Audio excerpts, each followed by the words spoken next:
G'day, g'day, g'day. Welcome back to the Yucky Outback, Australian Death Guard tactics from the plague-ridden side of the tabletop. I'm your host, the Strength Strategist, and today we're going to go through a video on how to build your 11th edition lists. Remember, we don't move fast, but we do move with inevitability. Everyone, you know what time it is. Let's get yucky.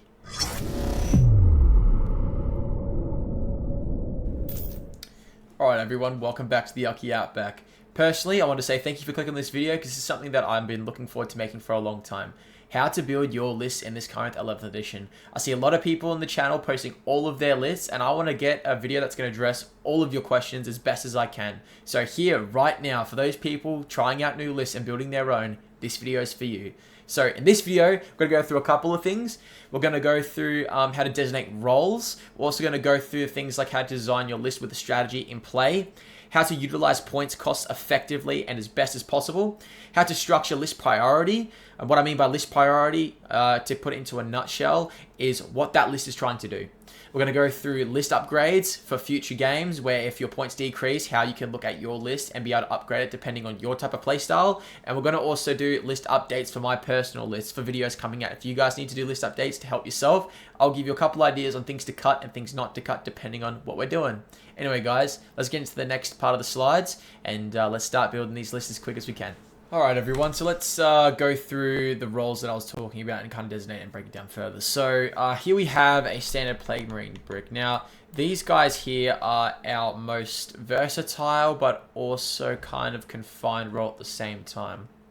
Plague Marines have a great job at holding down OC, adding pressure, spreading contagion, things like that. Also, they're quite good at being able to clog up the board when they need to as well, because you can put them in units of 10. So arguably there's a couple roles for these guys, but their most role that I utilize them is either anchoring an objective, things of that nature. What I mean by anchoring is holding down objectives. They're the ones that just kind of sit and try not to move. So Plague Marines are great for this. So if you're looking to kind of have a model that can sit on your objective to score you points, or clog up a board to flip an objective to stop your opponent have primary, Plague Marines are you guys. Next unit, though, lo and behold, the Chaos Spawn. Now, the Chaos Spawn are great for utility, board presence, reserves, secondary holders. They're okay at killing. They're not the best at it, but they can. They've also got ability usage and utility usage, support usage as well. These guys are all rounded pretty good. If I had to put them in like a must include, these guys would probably be close to the top of that list. Plague Marines are versatile, so you can add them yes or no. Chaos Spawn are better than them again. I just can see so many uses for these guys since they scout 6 as well. There's ways to put them into maneuverability to clog up the board in certain areas where you don't want units to go, like vehicles can clog up 2-inch engagement range, therefore you can cut off certain firing lanes. These guys are really good to have in your list, so if you're looking to add a kind of versatile unit, these guys are it.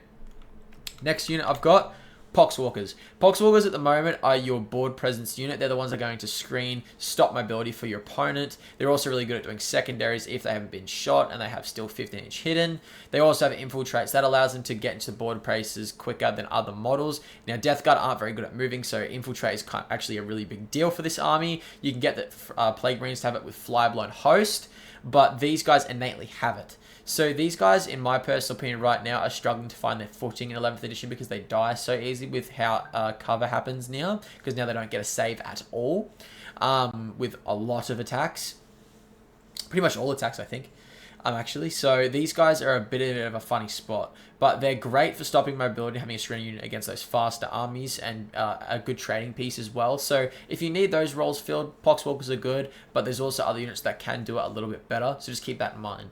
Now, this is kind of a bigger brick. We're going to talk about our utility options, backfield holders, things of that nature. So here we've got all the drones, a Demon Prince on foot, a Malignant Plague Caster. We've got a Mythic Blight Hauler, a Chaos Predator Destructor specifically. We've got a Lord of Virulence, Lord of Contagion, and what is it called again? The Masmic Magnifier Chimney. So the Chimney, for example, isn't seeing a lot of play for a lot of lists, but there is a good spot for it. It denies 12-inch reserves coming down on your backfield. So they're the backfielded holders that are really good at being able to sit at the back and deny that. So it's got one job and that's it. It does have a range attacks, but it's quite awful. So I wouldn't be surprised that you're not going to use it that often. Now these guys here, these boys here, let's talk about these two for a second. The LOC is almost a must include in all of your lists. He gives Death Shroud, Sustain, and Lance on the charge, where Death Shroud are one of the most predominant uses in a lot of categories. They're high damage dealing, they're resilient, they can go to OC 8 now if you play Paragons of Putrescence, because you can plus 1 OC to a leader unit at the start of a command phase, I believe. And then the LOV, he's great for a lot of different reasons. One, he's an action monkey if you need him to be. Two, he has an infantry flamer that he can flame out units when he's inside of a Blightlord Terminator brick. He also gives Blightlord Terminators full wound rerolls, which is an innate ability. He also gives rerolls of 1 and full rerolls to hit if you have blast keyword in particular. This guy does a lot for shooting in particular. With how Death Guard play now, we rely on a lot of rerolls. So when you play Outback Tom, you have full hit and rerolls. You don't really need to rely on this guy as much. But for all of your other models, like your drones, your Defiler, things that have to shoot on 4+, the rerolls really help. Especially when we're fishing for lethals. So he's a really good utility piece, but also he's got other roles primarily out of that. Damage dealing definitely goes to Lord of Contagion over because he gets back up on a 2+ as well when he's died for the first time. So definitely give these guys a look into because, man, they do a lot of work. The next one we'll focus on is the DM Prince a little bit. The DM Prince I've covered in the last slide a little bit, but I'm going to go in a bit more in depth for this. So to put it into perspective, he's 225 points with the 5+ Field Enhancement in Villain Vectorum. If I bring this guy over here and this guy over here, for example, so the DM Prince and Mortarion have the exact same base stat line. For most of their stats on their data sheets. They're both T12, they both have a 2+ into a 4+ save, and they both have 5+ Feel No Pains. One is OC6, one is OC3, one has a 6+, one has a 5+ leadership. 5+ goes to Morty. The way things different a little bit is what utility usage you want out of these two models. Obviously, one's 390, the other one's 225, so there's a points difference. There's also wounds allocated to that differently too. I'm pretty sure Mortarion is 16 to 18, and then the Demon Prince is set at 10. So what we're looking at here is what utility do you need in your list? What do you value more? Do you value the reactive move, the reactive shoot back at -1 ballistic skill, or do you value the fight on death? That would go to Mortarion. He also does mortals at the end of the movement phase if you're within 6 on a 2+ if you're contagious as well. The Demon Prince gives lone up to himself, so you have a lone up 12 toughness model walking around with a Feel No Pain 5+ that has flat 3 damage weapons at AP 2, hitting on 2s, strength 8 I believe at 7 attacks for his strike, quite threatening. He's also got a reduced strat aura within 12 to make Disgust Resilient better in Villain Vectorum, or whatever stratagem you want to use targeting a unit in other detachments as well. So if you're looking at Champion's Contagion, for example, where you need to have a lot of CP usage for all of your Plague Marine units, putting that Demon Prince in the center of it, you're going to get massive value. He's such a good support, and he's also a great counter charge as well. So that's a role for him. And you've also got as well benefit of cover when you're within 6 of this guy. So you're getting -1 ballistic skill when you're not even touching a footprint. This guy, to me, is very versatile and very utility based. Now, in other detachments, you're not going to have the 5+ Feel No Pain, but you still have a very high toughness 12-inch lone up model when you're next to infantry units. There's a downside to playing non-VV too. There is with this guy. VV, he's almost an auto-include for most lists. But in other lists, the 12-inch lone up speaks for itself. You can't target him unless you're within 12. He's very tough, very resilient. He's great at doing secondary actions. He's great at doing primary actions as well, because it's hard to remove a model that size. All you need to have is an OC brick, which is Plague Marine's job, right? He's just got so many key things you can use. To put into Mortarion's perspective, he's also very good as well. The only difference is, look at the size difference. One's going to be able to be hit easier and whatnot than not. Obviously, Mortarion doesn't have a 12-inch lone up or hidden. But Mortarion, on the other hand, has great anti-infantry sweeps with his attacks. Great Rotwind anti-infantry attacks as well. He also has Psychic on his Rotwind, so he ignores all ballistic modifiers, so he ignores cover. He also gets, for example, grenades as well, so he's doing mortal wounds on top of models at the end of the movement phase. There's just different utility pieces, and they're valued differently according to that. So whatever your role is, find which one of these two guys fit those roles, because they're quite good at what they do. Put Morty back over there. So there's the Demon Prince covered. The Destructor is kind of a funny one, same as the Mythic Blightholer. The Destructor gives +1 AP to non-monster and non-vehicles after it's shot for any model shooting that unit that it's targeted of choice. And then the Mythic gets +1 hit and +1 to win against monsters and vehicles. The Mythic is very swingy, especially in units, single units. If you make it units of 2, the stats go up a little bit better with Contagion engines. But the Destructor for itself has las cannons. So the las cannons are really good right now into anti-tank, anti-vehicle. So when doing that vehicle in particular, it's more of a support role but damaging role as well. I'm running 2 in my current list that I showed the other day. I've made more tweaks to it, so we'll get into... I'm going to make a video covering my 3 highly recommended lists to run in this current edition competitively. So then you guys have a baseline of what lists I suggest you guys run. And if you take them, it's going to be a higher chance of you guys winning. I've played test them, taken them to RTTs and GTs in the past. They've performed quite prominently. So I'll definitely get that video out to you guys. But there's a little bit of a chat for our support heroes. The Minute Play cast just gives sustain 1 with all of their attacks, including melee as well. So that's something to look for there. Now, these are our damage dealers for the most part. These units here, pair this up with the Lord of Contagion. Now for damage, these are it. These are the guys you're looking at. The Heavy Bloat Drone used to be in this category, but how the cover's changed, he's out the window now. He's so inconsistent. The Defiler. Let's talk about him for a quick second. In my last RTT, in an Overwatch, he was able to kill a fully healthy brick of Custodes with the Auto Reaper Cannons. That just shows you the firepower this guy has. Luck's involved as well, yes. But they're still flat 3 damage. That is Battle Cannon Strength 10, AP 1 base, damage 3. With Contagion, you're putting an extra AP on all of his guns. So everything that he has is AP 2. He also ignores cover for oncoming fire into a single unit that hasn't died yet. So usually the plan is Autocannon, Hades Battle Cannon or something, wound it or kill it. The Daka guns, the nipple guns, are going, or the Executioner, not the Executioner, the, can't remember the name of it, sorry. But those weapons are going into something that you want to strip cover from other units to keep going and add aligned pressure. Usually that's going to be your Black Lord Terminators for most of your lists now for VV. Or if you're going to run, for example, Mortarion's Hammer, that's going to be all of your Plague Drones. Mortarion, great sweep. Very viable sweep and very decent strike. However, the strike's a bit iffy. The Nightbringer does it better. The Lantern is just there for a cheeky bit of damage. That's literally it. The Death Shroud. Highly recommend 2 to 1 unit guaranteed in each list. Reason being, they come down from reserves within 6 inches. They have a 7-inch charge, which is quite unreliable now, I've found, but still good. Usually I just use an ingress move to get them into position a lot quicker. I process this on my deployment where I want them to come in, force my opponent to either get there or respect it. And if they don't respect it, it's either I own that objective and they're going to go somewhere else to cause havoc somewhere else in their backline, or they're going to pressure the same side that I need and we're going to flip objectives and keep going. The reason why they're so good, on the charge, sustain, lethals, and lance. Profiles for these guys. So for the Death Shroud, you're going to get 12 attacks, hitting on 2s, lethal hits, strength 8, AP 2 base damage 2, with sustain, lethal, and lance. Add an additional AP for contagion, because you're going to be in engagement range, so you're guaranteed contaged. AP 3.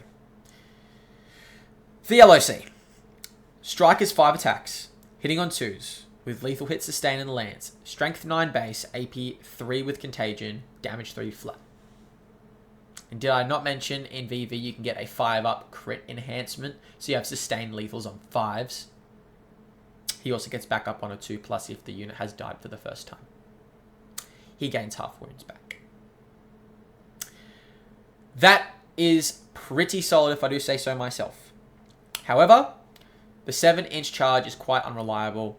Don't let it fool you. I failed it more times than I can count with a reroll in crucial moments where I needed them to. So word your boys up before the games because they need a good talking to understand what their job is because sometimes they completely forget. But here's a couple units that I wanted to break down to you guys so you can understand the roles a bit more thoroughly and understand why roles are so important in your list building. So let's get through a kind of a demonstration of when you're going through building lists and see if you guys can build your first list on your own. And I'd love to see what your lists are like in the comment section below or in the Discord channel.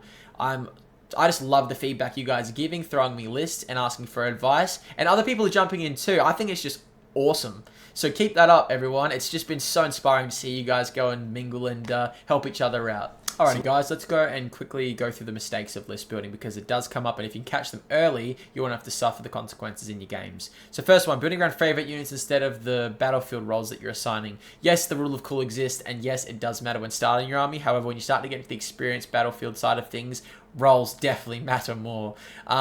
If you're looking to bring your model that you've painted the most and he's like, you know, he was good in 8th edition, but not currently now, understand that that role is going to have to be filled by a different model for the time being. Weigh those things up when building your lists. Taking units because they are tough, not because they score, is another one too. Bringing heaps of Terminators is all fun and cool, but if you don't have any models that you can just throw out and afford to lose to do scoring, you're going to suffer behind there. So understand that bringing tough models is good, but in moderation. Not having enough cheap units for screens and actions is a really big one too. If you're not bringing any Poxwalkers, make sure you've got Chaos Spawn, make sure you've got Plague Marines that you're happy to lose. Make sure you bring just something that can take on the first brunt of force attacks before your good units cop it. If you don't, trust me, you're going to get tabled turn 3, turn 4. A lot of armies now are really good at melee and shooting, and if you can't afford to handle those things on the front, make sure you have some guys that are going to be your sacrificial pieces to be able to clap back. Now, don't rely on Mortarion to carry your whole list. I see so many people who run Mortarion do this too. If you have Mortarion, yes, he's a centerpiece, and yes, he's great, but don't revolve your whole game plan around him, because if you do and he's taken out, your whole list is skewed. So when you're going into it, understand that he has roles.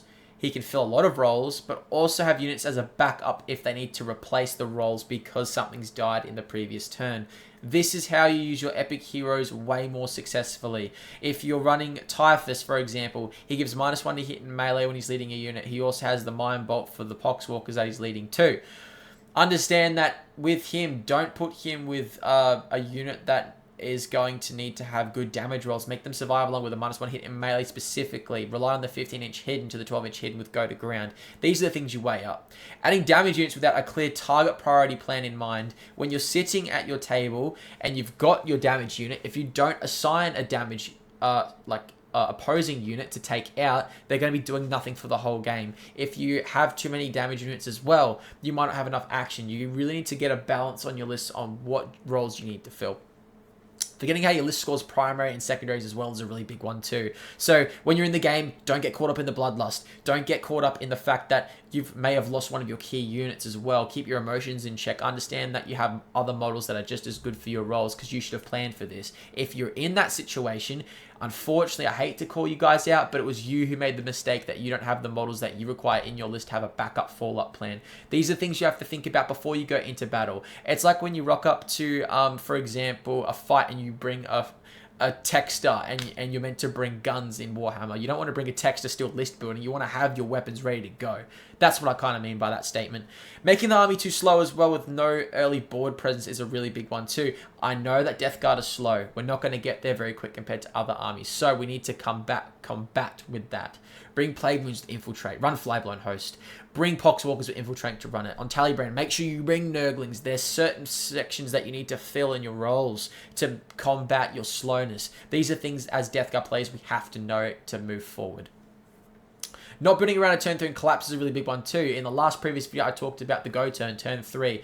What that looks like is on turn 3, we're looking to collapse a section of the board, be able to overrun our opponent, and that is how we're going to win the game, by making a funnel projection with all of our good models taking the charge, and hopefully it will overwhelm and hurt our opponent like an unstoppable spear. Think about it that way. We're going through a phase where we have a sharp point that's going to take damage, but we need to have consistent models to keep that sharp point all the way through to the end of the game. It's the best way I can really kind of explain it in my terms. I hope you guys understand that. So taking units that are all doing the same job is a big one too. Make sure that you're not bringing units that are fulfilling the same thing. If you have high damage dealers and you're bringing, for example, a Predator Annihilator, understand that, oh my god, I've just sat here the whole time and I've got something that can handle big damage threats. I don't need that long-range suppressive fire. What I do need is a screening unit so then they can't get to it too early. These are the things that you need to understand when doing your roles too for your lists. Having no answer for fast armies as they spread the board as well. So, for example, Eldari, the teleporting trick, things like that. 12-inch JPI units on Space Marine lists. You need to have answers for guys that can clear the board with advance and charges as well.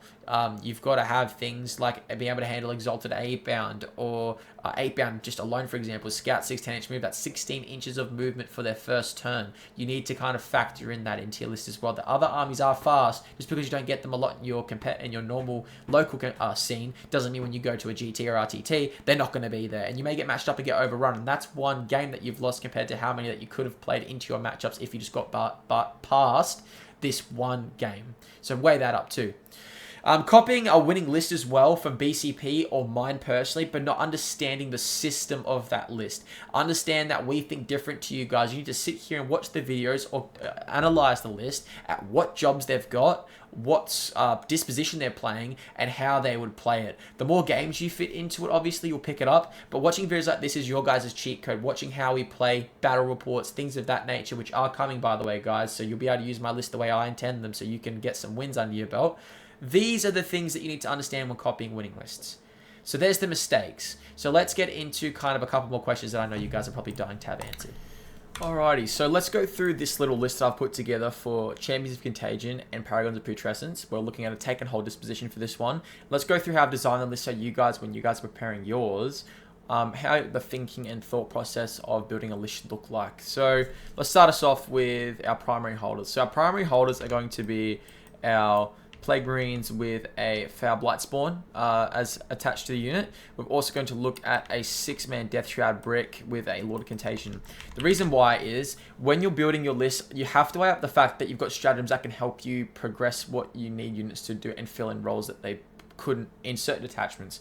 So for here, we have a 7-man model unit of Death Shroud. They all have 1 OC each, but with Paragons of Putrescence, if we play, I'm pretty sure, what's it called again? Territorial Infection, the unit gets +1 OC if it has an attached character to that unit, which it will. So therefore, we're looking at a 14 OC brick because we double it because +1.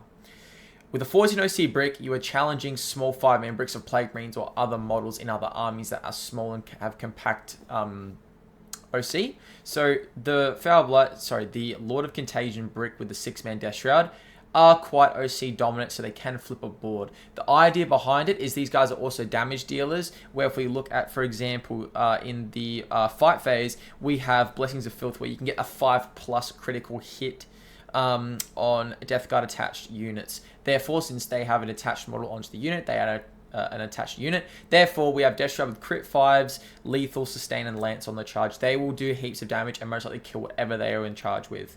So this is kind of the thought process of how units are going to have synergy within your list. So we've got objective holder plus damage dealing.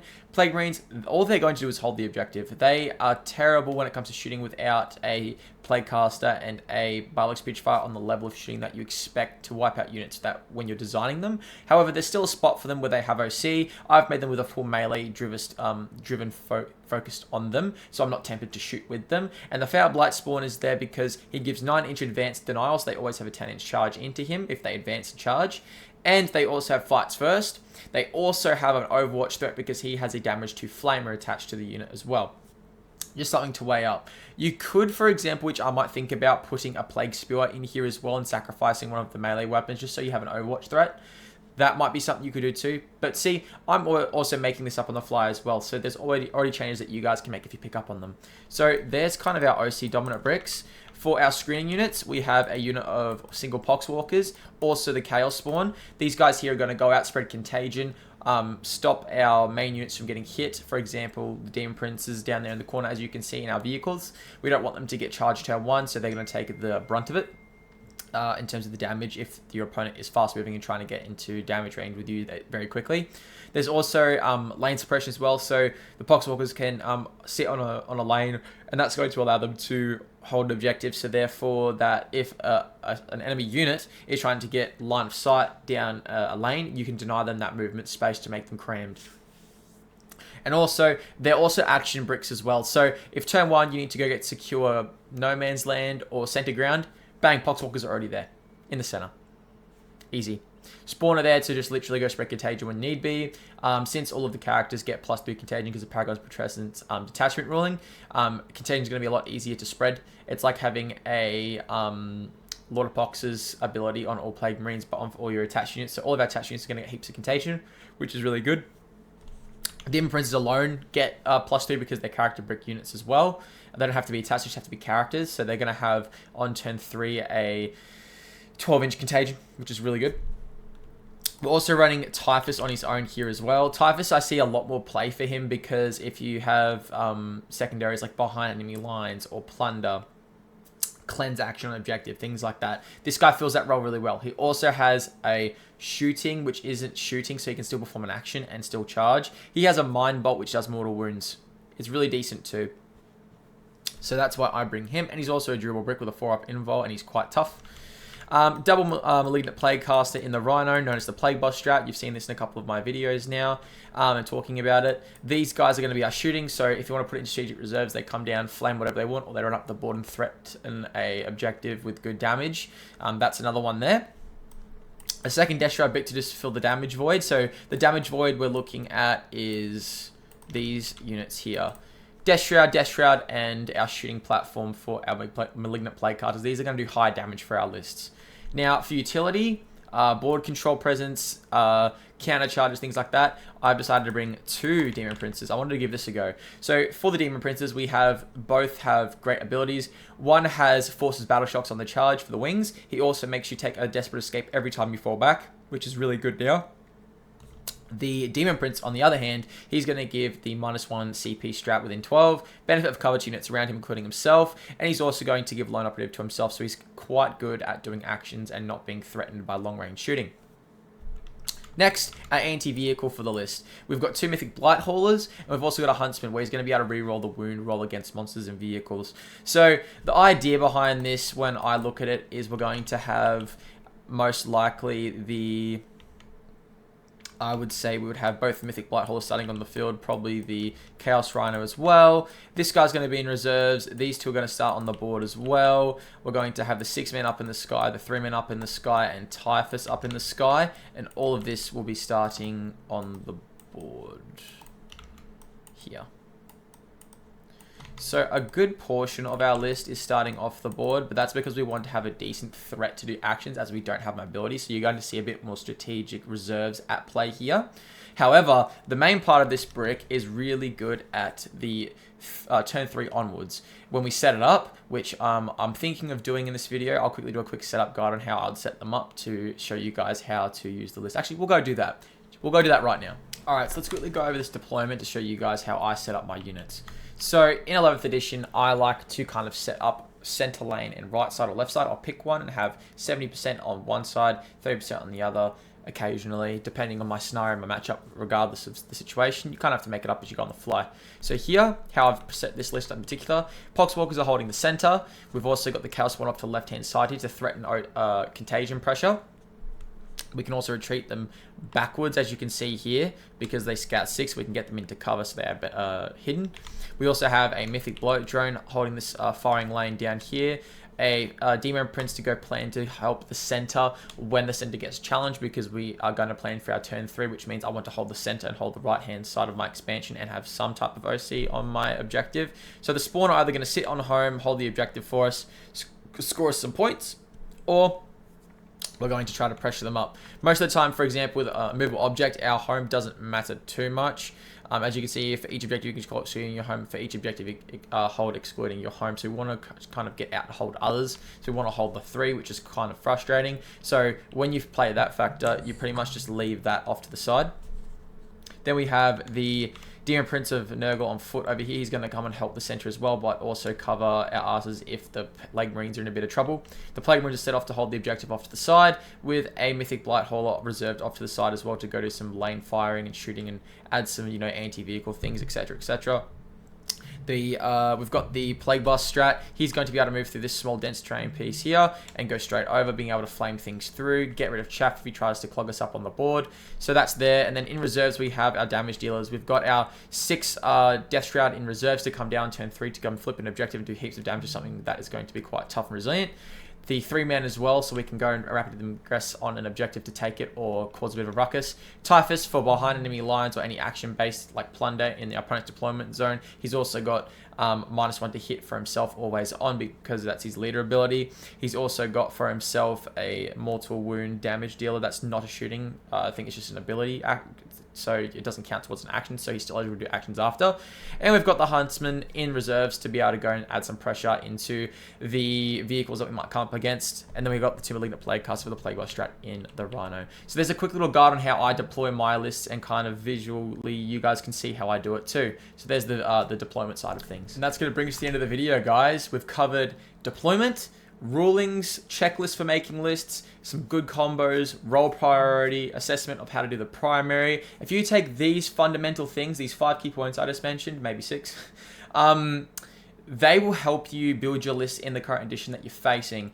If you stick to the kind of the idea and the theme of Death Guard with slow, but we have ways to get around it and combat that with your list building when you're making it, you guys are going to have a way better time in 11th edition. So make sure you like, subscribe, comment down below if you found any of these tools useful for yourself. Any feedback towards future videos would be great too, what you guys are looking for, so I can provide some content for you guys. I've seen a lot of comments with lists, so I thought this would be a great one to reach out to you guys and help you where I can. So when you go back to your lists on your list building apps or whatever desktops you guys use, factor all these in, and you guys will have a great time building your lists. So as you know, guys, thanks for watching. Thanks for sticking around to the end of the video. And remember, guys, stay yucky. Catch you in the next one, guys. See you around.